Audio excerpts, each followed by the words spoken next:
Саламатсыздарбы? Парламентаризм сабактары берүүбүздү баштайбыз. Мындан бир жыл мурда Жогорку Кеңештин токтому менен 4-июнду парламентаризм күнү деп белгилөө тууралуу чечим кабыл алынган. Бүгүн биз мына ушул теманын айланасында талкуу уюштурмакчыбыз. Студиябыздын коноктору депутат Абдувахап Нурбаев, Жогорку Кеңештин аппаратынын жетекчиси Абдуманап Кутушев жана коомдук ишмер Жеңиш Молдокматов. Кош келдиңиздер. Маегибизди баштаардан мурда кыскача тасмабыз бар, көрүп алсак. Мына көрүп турасыздар. Менимче өткөн 5 жылдын ичинде элибиз саясатчылардын да көпчүлүгү парламенттик башкаруу өлкөбүзгө туура келерине ишенип ынанды да. Бирок ачык айтсак, иш жүзүндө мына бизде парламенттик башкаруу деп атабыз, андай эмес да. Biz bugünkü çeyin bir bütübüz menen parlamenttik başkaruda, bir bütübüz menen prezidentlik başkaruda turabız. Bunu açık açık gerek. Oşonduktan menimçe biz bara önükkön Avrupa ülkelerinde toluk ile parlamenttik başkaruga ötüşübüz gerek. Мына жогоруда президент Алмазбек Атамбаев былтыр парламентке жасаган кайрылуусунан бир үзүндү уктук. Ал жерде мына президент дагы деле мына Кыргызстан 5 жыл бою парламентаризм жолуна түшкөнүнө карабастан бир буту менен ошо парламентаризм, бир буту менен президенттик башкарууда турабыз деп айтып атат да. Азыркы мына 6 жыл өткөндөн кийин биз кайсыл этаптабыз? Өнүгүүнүн кайсыл баскычында турабыз? Абдувахап мырза.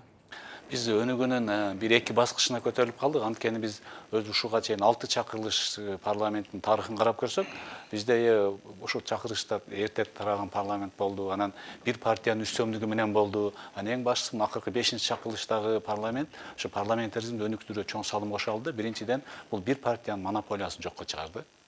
Анан ошол жерде оппозицияга дагы мүмкүнчүлүк берди. Комитеттер берилип башка болду. Анан эң башкысы оппозиция бардык ошо бийлик тармактарынын өзүнүн өкүлүн бере алат деп. Биз 6-чакырылыштагы эң чоң нерсебиз, биз бул жерге көбүрөөк легитимдүү болуп келе алдык. Анткени шайлоолор жаңы инновациялар менен өттү да, биометрикалык болуп туруп, шайлоо биринчи жолу тарыхта шайлоодон кийин митинг болгон жок да. Мына президенттин жанагы жогорудагы сөзүндө айтылгандай, дагы деле ошол мындай Кыргызстан өзү көксөгөн парламентаризмге жетпей жаткандай да. Мисалы, президент айтып атпайбы, биз мына Европадагы парламенттей күчтүү болушубуз керек, жөндөмдүү болушубуз керек деп. Парламент күчтүү жана кубаттуу болуш үчүн эмне кылыш керек, Абдуманап мырза? Биринчиден, парламент алсыздандыруу аракеттерин токтош керек да. Мамлекет кубаттуу болсун десек, ошол мамлекетте маселелер ачык талкууланып чечиле турган болуш керек да. Ал бир гана парламент күчтүү болгондон гана мүмкүн. Биз кубаттуу мамлекеттердин карап көрсөк, ошол эле Америка, Япония, Түштүк Корея, Германия бардыгында парламент күчтүү да. Алардын депутаттарынын да ыйгарым муктары көп. Андан тышкары аларды тейлеген аппараттын да деңгээли жогору. Аларды кыскарталы, азайталы деген сөздөр да жок да. Парламентке үнөмдүү аракеттер болсо, демек коом жабыкка умтулуп аткан болуп калат да. А жабык коомдо коомго зыян маселелер чечилип кетиши мүмкүн. Албетте элдин бир бөлүгүнө жага турган популисттик сунуштарды айтса болот, парламенттин чыгымдарын азайталы, аппаратты кыскарталы депчи. Бирок түпкүрүндө бул чечимдер ошол элдин мүддөсүнө тескери зыян алып келиши мүмкүн да. Мисалы мен келтирсем, Түркиянын парламентин 5000ден ашык адам тейлейт экен. Түштүк Кореянын бир депутатында 6 жардамчы бар экен. Ушул мамлекеттер аябай дүйнөдөгү эң алдыңкы экономикалардан да. А парламенттин табияты парля деген сөзү, сүйлөө деген сөздөн да. Бардык маселелер сүйлөнсүн, айтылсын деген сөз да. Институт бекем орнуп, коомчулук ошол парламент аркылуу мамлекетте болуп аткан иштердин баарын, дээрлик баарын жок дегенди билип турса, демек маселелер элдин кызыкчылыгына чечилип аткан болот. Бирок ошого карабастан мына 6-чакырылыштагы жогорку кеңеш өзүнүн чыгымдарын кыскартты, депутаттар өзүнүн жардамчыларынан баш тартты, көптөгөн артыкчылыктарынан баш тартты. Бул эми албетте жанагы сырттагы элдин жашоосуна да байланыштуу болду. Кыргызстанга коңшу өлкөлөрдөгү экономикалык абалга дагы байланыштуу болду. Сөзсүз түрдө багыл чыгымдарды кыскартыш керек деген бир максат турду да. Мына ушундай шартта парламентти кантип күчтүү кармап калыш керек деп ойлойсуз?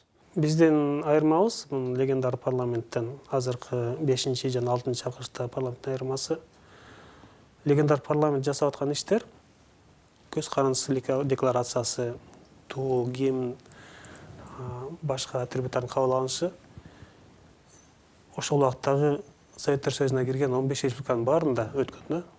А биз азыр эч ким жасабаган нерселерди жасап атабыз. Мына кошуна мамлекеттердин арасында 1,5 миң километр радиуста бизде эркин мамлекет табыш кыйыныраак да.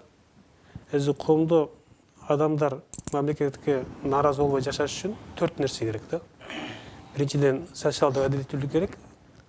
Коомдогу бардык процесстер адилеттүү жүрүп аткан элер көрүп туруш керек да.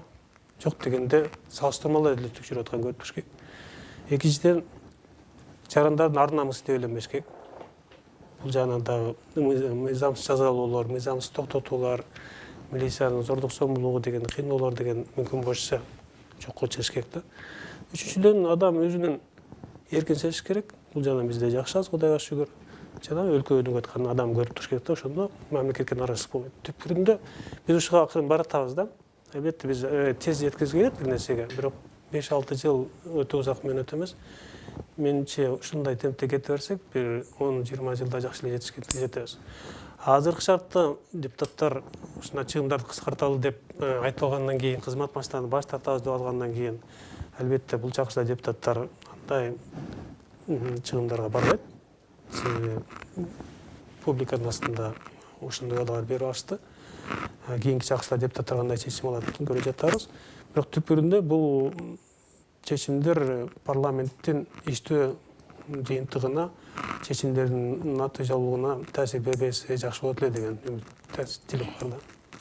Мына Кыргызстан ушул чыныгы парламентаризм жолоюна түшкөндөн бери 2011 жылдан бери 6 жыл өттү. Былтыр мына 6-чакырылыштагы парламенттин депутаттары шайланып келди. Алардын мына алгачкы ушул соңку 4-5 ай ичинде кабыл алынган чечимдери сиздин баамыңызда кандай болду деп эсептейсиз? Парламентти кайсыл багытка алып баратат деп ойлойсуз? Бул сиз көтөргөн маселе бүгүнкү күнү коомго жетпей, эл баягы суусап турган бир чоң бир көйгөйдүн бири болуп атат да. Андыктан мен бир тереңирээк баштап, анан ушуга айткым келет да. Кыргыз мамлекети жакынкы эгемендүүлүктү алгандан бүгүн 2010 жылга чейин чыныгы күчтүү авторитардык президенттик башкаруу системасында жашадык. Ошол учурда парламент менен өкмөттүн мамлекеттик чечимдерге кийлигишүүсү же катышуусу жок эсе болгон. 2010 жылы элдик референдум аркылуу башкаруу системасы парламенттик болсун деп кабыл алдык же белсендик. Тилекке каршы 5-созувду айтпай эле коелу, сиз айткандай мына 6-созув келди жаңы шайланып. Айрым учурларда Абдыманап мырза айткандай популисттик баягы шайлоочулардын алдында айтып алып, ошону аткарууга мажбур болгон бир ыкмаларды колдонуп, бүгүн ошондой бир жолдорго барышты. Бул жанагы аппараттан айрым адамдарды кыскартуу боюнча, ошол эле жардамчылар боюнча. Ооба мен кошулам, жеңилдиктер каралбаш керек депутаттарга. Жанагындай автоунаа сыяктуу, мисалы эле ошол Польшада, Америка Кошмо Штаттарында, деги эле парламенттик башкаруу мамлекети орногон мамлекеттерде үй, турак жай, автоунаа деген жеңилдиктер каралбайт. Бирок аппарат деген болот, адамдык ресурстар. Бул биринчиден мыйзамдардын сапаттуулугуна, парламенттин ишмердүүлүгүнүн маңызына чоң оң таасирин бере турган бул аппарат болуш керек. Мына ошол аппаратты кыскартууга баргандагысы бүгүн аппарат парламентти кичине алсыздантып койду. Аппаратты бекемдеш керек. Мына Америка Кошмо Штаттарында бир эле комиссиясында парламентте туруктуу комитеттер, комиссиялар каралганда бир эле комиссиясын 70-тен кем эмес адам тейлейт экен. Ошол эле тиги Улуу Британиянын тиги немес парламентин карасаңыздар, сиз айткандай 1000ден ашык адам тейлейт. Ошон үчүн аларда мамлекетте өнүгүү болуп атат. Бир мыйзам чыгарганда, ал мыйзамдын ийне-жүйүнө чейин билген юристтер, атайын мыйзам чыгаруучулар, консультанттар, эксперттер тартылат. Ошолор анан отуруп алып иштешет. Анан өзлөрүнүн депутаттарына сунуш кылып, талкуулап, анан аны бышырып туруп анан алып келип өткөрүшөт. Ал мыйзамдар, чыккан мыйзамдар коом менен айкалышып турат. Коомдун мүдөлөрүнө же баягы маселелерине жооп бере тургандай болот. А бизде мыйзамдар кандай чыгып атат? 120 депутат отурат. Абдыманап мырза айткандай, кийинки шайлоолорго даярдык көрө баштайбыз. Популисттик мыйзамдар чыгат, же болбосо бир мыйзамдар чийки бышырылат дагы анан коомго талкууга кое берилет. Ал мыйзам, айрым көп мыйзамдар мына чыгат дагы эч бир иштебейт. Демек, ал мыйзамдарда тажрыйбалуу, профессионалдуу адамдар иштебей калган. мына ошондон биз качышыбыз керек да. Бирок кошумча кылып коеюнчу, жогорку кеңештин бул укугу мыйзам чыгаруу гана эмес. Ал негизги функцияларынын бири бул көзөмөлдөө функциясы бар. Негизи мыйзам чыгаруу көп эле мамлекеттерде, мисалы бизде деле өкмөт тарабынан келет мыйзамдар. 120 депутат ал жерге сөз мыйзам чыгарып барган эмес, көзөмөлдөө таруу. Баягы өзүнүн өкүлчүлүк функциялары бар да. Мисалы үчүн мыйзамдардын көпчүлүгү эле өкмөт тараптан келет. Элдин өкүлү катары ошол өкмөт тараптан келген мыйзамдар элге канчалык пайдасы зыяны бар, ошону карашат депутаттар. Ал сөзсүз эле 120 депутат келип мыйзам жазуу деген нерсе жок да бул жердечи. Мен тактап берейин. Дүйнөлүк практикада парламенттин негизги милдеттерине кайсылары кирет? Бул биринчи мыйзам чыгаруу, экинчи аткаруу бийлигин жана башка мамлекеттик бийлик органдарын көзөмөлдөө, мыйзамдардын аткарылышын көзөмөлдөө бул өзүнчө. Ошол эле аткаруу бийлиги менен керектүү мамлекеттик бийлик органдарын дайындоо, эл аралык келишимдерди денонсациялоо жана ратификациялоо, финанс маселе жана башка. Мына ушундай маселелерде эгерде бир депутат баардык нерсе көйгөй боюнча эксперт эмес да. Ошондуктан бул жерде аппаратта эң чоң адамдык ресурс талап кылынат да. Ошон үчүн бизде комитетке бөлүнгөн да, ар депутат өзүнүн комитетин өз тармагында, өзүнүн ошол кайсы тармакта профессионалдык деңгээли болсо, ошол жака кирип иштейт. Бирөө эл аралык мамилелерди коргоо, бирөө HR боюнча, бирөө мыйзам боюнча. Жеңиш мырза айтып аткан бул жанагы экономист жана юристтерден турган парламент бул демократиялык эмес парламент деп көбүнчө сыпатталат да. Бул жанагы элдин баардык катмарынан келген, элдин маселелерин билген, элдин атынан сүйлөй алган, элдин көйгөйүн терең билген адамдар келип, алар ошол микрофонду алып сүйлөп, маселени жеткизгенде бул демократиялык парламент дейт. Мына сиздер мына ошондой демократиялык парламентке жетиштиңиздер, бирок жанагы адистешкен, ошол мыйзамдарды түшүнгөн, түшүнүп кабыл алган, жана нукура аткарыла турган мыйзамдарды кабыл алуу жагынан аксап атасыздарбы же жокпу? Бул жакта бар, эми сразу эле келип туруп баардыгы өтө жакшы идеалдуу болуш кыйын да. Биз бирок бир-эки тепкич алдыга жыла алдык да. Анткени элдин ичинде кандай адамдар болсо, кандай өкүлдөр болсо, ошолордун өкүлдөрүнүн адамдары келди да. Мисалы үчүн, кандай катмар болсо элдин ичинде. Мисалы үчүн бул акыркы шайлоодо мына көрдүк, эч ким мурунку окшоп 200 бюллетень пачкалап таштаган жок. Башка чыныгы эл өзүнүн добушун бере алды. Ар бир жаран өзүнүн бир добушун бере алды. Эми ал кандай жол менен берди, ал экинчи маселе. Бирок ошондо баардык катмардын өзүнүн өкүлдөрү келе алды да. Бул нерсе элдин анткени баягы бир акылман сөз бар, эгер силер сүт болсоңор мен каймак болом дейт. Силер сасык суу болсоңор мен балыр болом дейт да. Бирок элдин билим деңгээли барып көтөрүлөт. Парламент ошондо. Анткени эл кандай болсо, парламент деле ошондой болот да, деңгээлге жарашачы. Мен ойлойм, ушул чакырылышты ошол элдин баардык катмарындагы өкүлдөрү келди да. Анан туура бул жерде анча-мынча туура эмес болот. Анткени элдин ичинде эле ошондой адамдар бар. Өзүнүн өкүлүн келди, кээ бир нерсени туура эмес айтат. Көчүп барып түзөлөт да.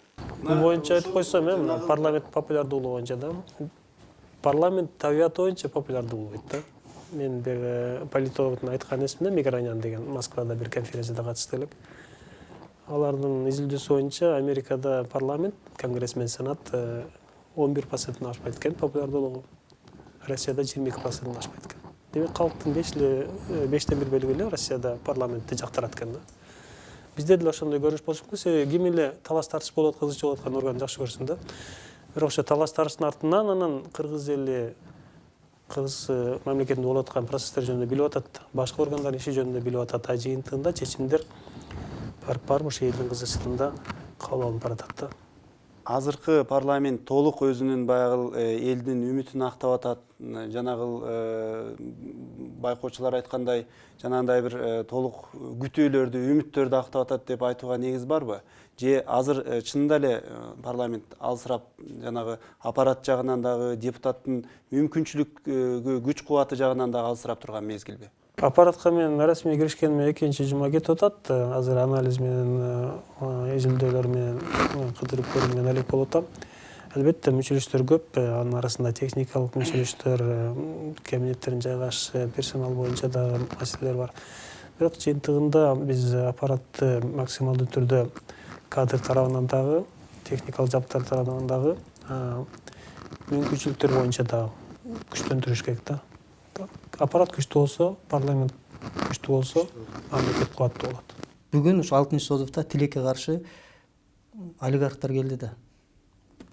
Жагабы жакпайбы, бул моюнга ала турган нерсе. Анан чоң көйгөй чыгат. парламенттик башкаруу системасында депутаттар эркин болуш керек. Ошол эле Улуу Британияда, Америка Кошмо Штаттарында же Францияда же ошол эле Бундестагда депутаттар эркин, алардын конституцияда укуктары жазылган, милдеттери эркин, аларга куугунтук болбойт деп.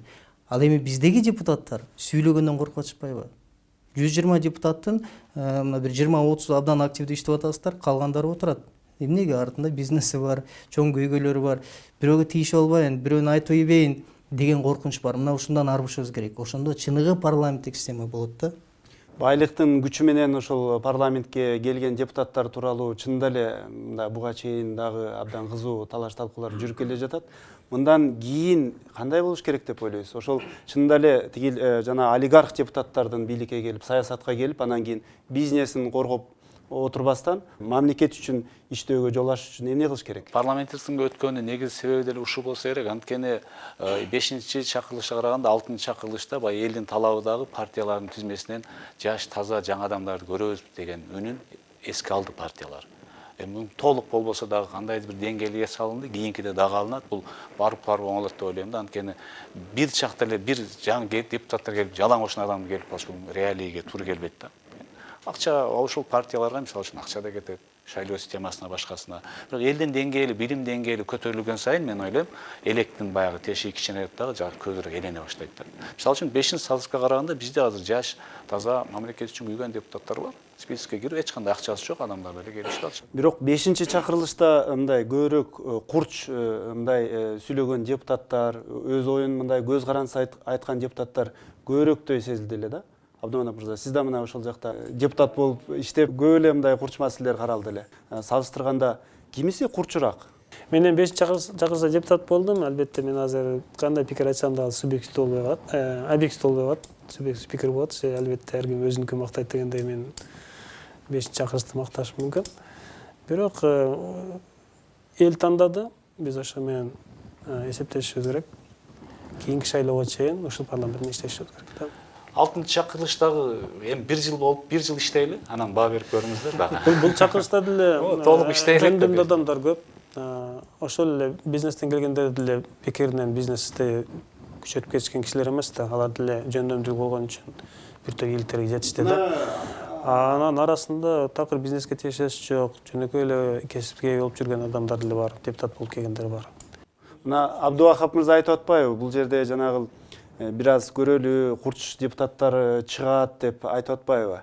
Бирок мындай коомдук пикир башкачараак болуп атат да. Азыркы керек болсо ушул парламенттеги оппозиция дагы кандайдыр бир өтө эле жумшак оппозиция болуп атат, өтө эле бийликчил оппозиция болуп атат деген пикирлер айтылып атпайбы?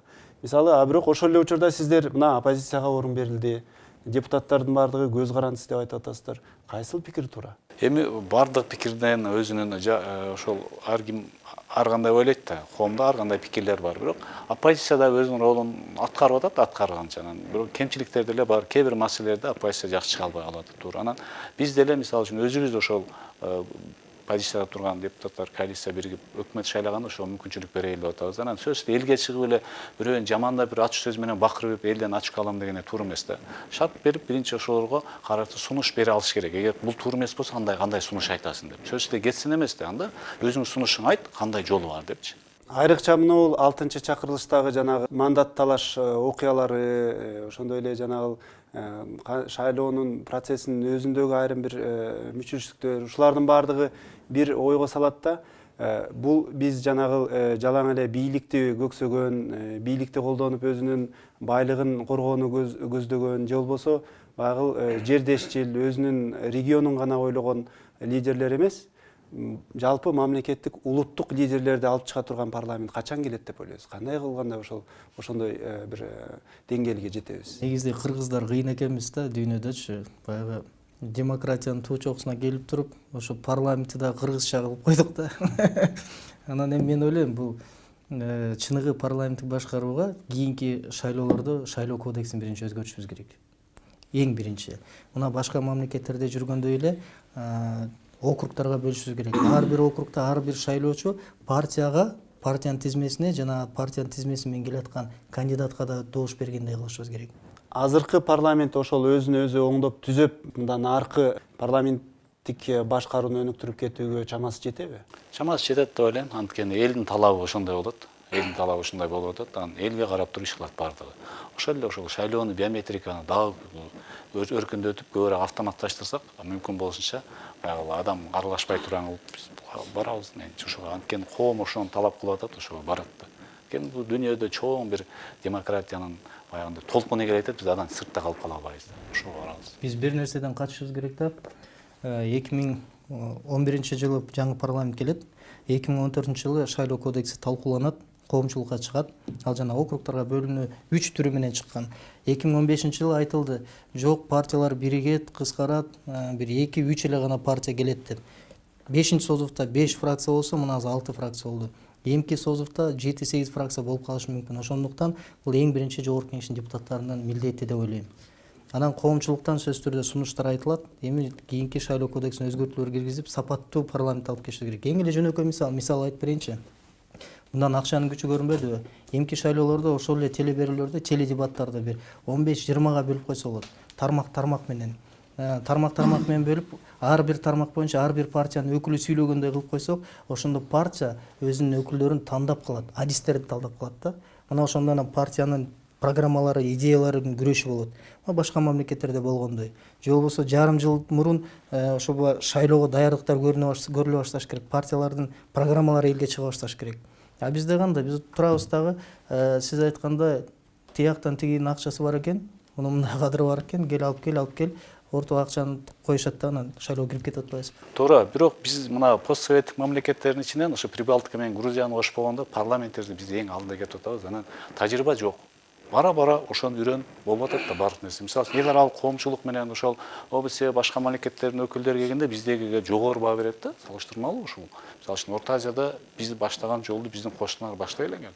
Жол түшө элек ага. Бирок биз ошо парламенттик башкарууну өнүктүрүүдө алдыда келатабыз деп эле кечки төшкагы бергенибиз. Мен айттым эми баардык нерсе караныш да. Сын көз караш менен карашыбыз керек. Сөз караш керек. Бирок ошондо эске алыш керек да. Баардык эле ушундай жаман нерсе эмес. Биз Кудайга шүгүр жакшыбыз, бирок бизге булардын кетип аткан жолу бизге өрнөк болбош керек да. Алдыда өнүккөн 100 жылдап, 200 жылдап ошо парламент мамлекет менен өнүккөн демократик жолго түшкөн мамлекеттерди карап биз өнүгүшүбүз керек. Өнүгүп атабыз, буюрса өнүгөбүз да. Абдуманап мырза, мына сиз эмне деп ойлойсуз? Кыргызстан азыр ушул өзүнүн коңшу өлкөлөрү же болбосо бир авторитардык өлкөлөр менен өзүн салыштырбай, башка мына Европадагы парламенттик демократия, жалпы эле демократия өнүккөн өлкөлөр менен өзүн салыштырып, ошолор менен атаандашууга мезгил жеттиби?